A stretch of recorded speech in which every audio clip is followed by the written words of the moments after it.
Nice clutch.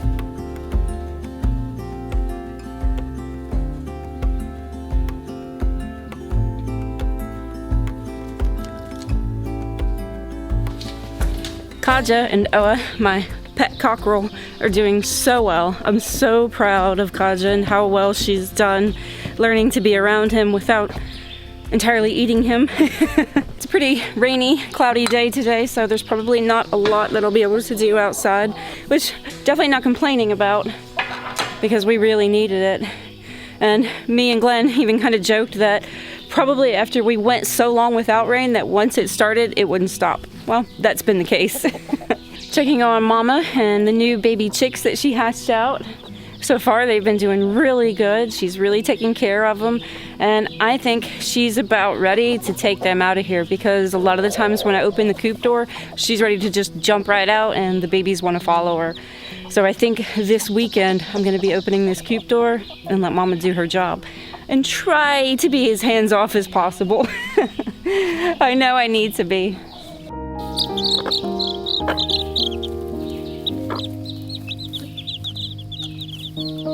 Hey, Daddy. What do you think, Daddy?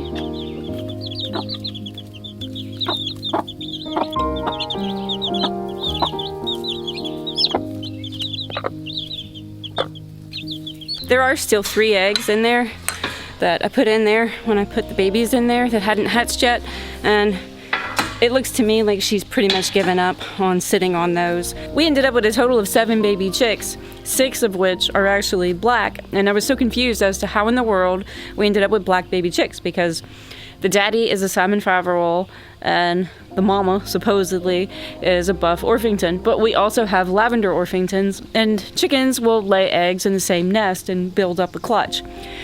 Well, as it turns out, the Buff Orpington that hatched out these babies stole the Lavender Orpington's nest, probably laid like 1 egg in it and then sat on those eggs.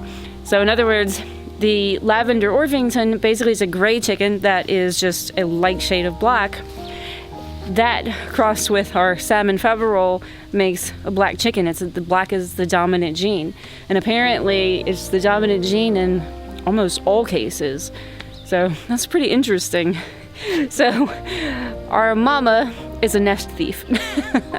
I do have a pretty awesome update though.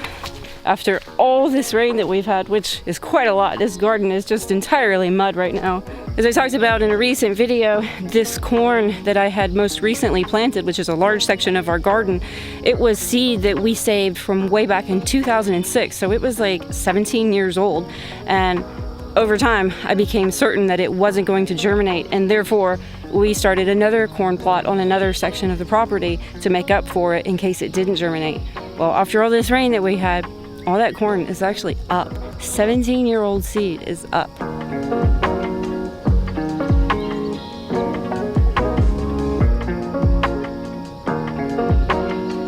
I think this is just unbelievably incredible, and it just showcases the absolute resilience that seeds have.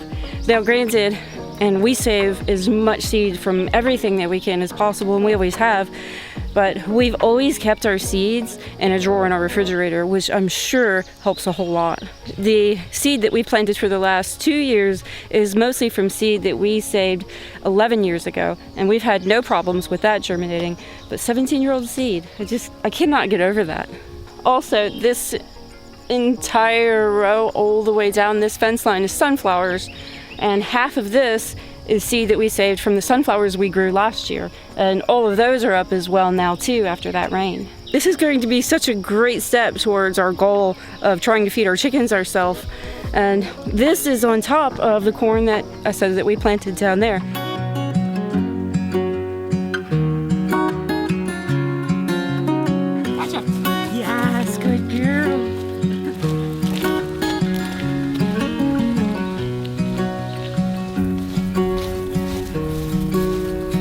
Some of our corn is up down here in this plot that I just recently did. So I think we're gonna have a lot of corn on our hands this year. And we were talking that one of our projects is going to have to be to build a corn crib.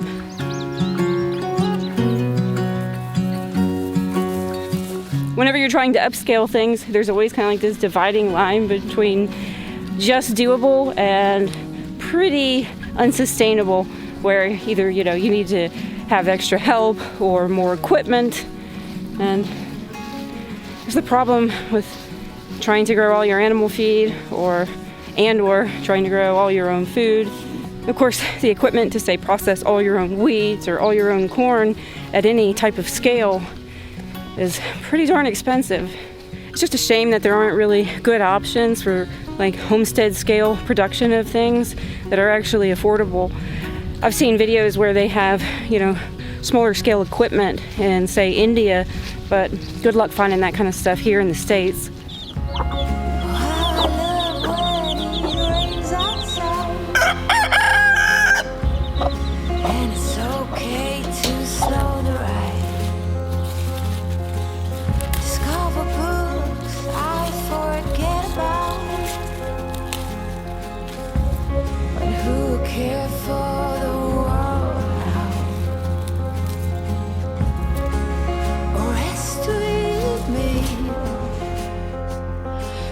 The curtains, brew some herbal tea, reach out for me, take my hand and lead even when I disagree. Maybe then I can relax.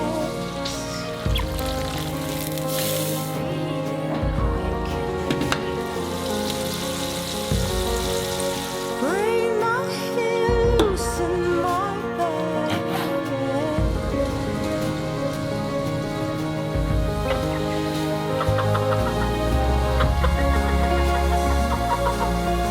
We had a few showers today, but at least it didn't rain all day. And getting out this evening for a nice walk. It's a beautiful evening. And I tell you what, it was nice to just kind of have a day to just relax and chill out a little bit. It has been such a busy spring. I'm so glad that everything is finally planted, and I think everything might turn out pretty good after all. And here soon, we're going to be starting on our next project, which is probably going to be getting ready for the goats. We have to do some repairs and modifications to our shed, not the equipment shed, but the other shed on the property. And because that's what we're going to be using as our goat shelter and have our milking station and everything. And so I'm really looking forward to getting that started, but I am enjoying this break.